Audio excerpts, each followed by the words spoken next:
आम्ही सर्व भीमान्वयी तहसीलदार साहेबांना निवेदन देण्यासाठी आलो आहोत. आमची प्रामुख्याने मागणी आहे की आमचं आरक्षण कृती बचाव समिती अनुसूचित जातीमध्ये जे वर्गीकरण करण्याचा घाट घातलेला आहे केंद्र सरकार सुप्रीम सुप्रीम कोर्टाने आणि त्या माध्यमातून राज्य सरकारने पण जाती जाती जे एकच समाज आरक्षण मागतो बकडच तर त्याला विरोध दर्शवण्यासाठी आम्ही सर्व भीम सैनिक मोठ्या संख्येने इथे निवेदन देण्यासाठी आलो आहेत. आणि हे निवेदन आम्ही 1 तारखेला पालकमंत्री यांच्या निवासस्थानी लॉंग मार्चने आम्ही सर्व महिला असन पुरुष असन लहान बालके असन आम्ही राहुरी शहरातून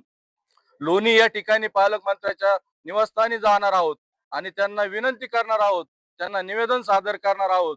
की ही जी मागणी आहे, जी अवकड वर्गीकरण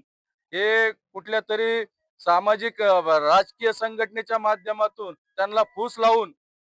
मातंग समाजाला त्याच्यामध्ये आमच्यामध्ये तेढ निर्माण करून आणि फोडा जोडा आणि राज्य करा या पद्धतीची नीती वापरून भाजप सरकारचा हा प्रयत्न आम्ही हाणून पाडणार आहोत. त्यासाठी आम्ही सर्व भीम अनुयायी 1 जूनला सर्व पायी आम्ही पालकमंत्र्यांच्या निवासस्थानी जाऊन धडकणार आहोत आणि त्यांना निवेदनाद्वारे आमची जी मागणी आहे ती मागणी संविधानिक पद्धतीने आणि शांततेच्या मार्गाने निवेदन देऊन हे वर्गीकरण थांबवा ही विनंती करणार आहोत.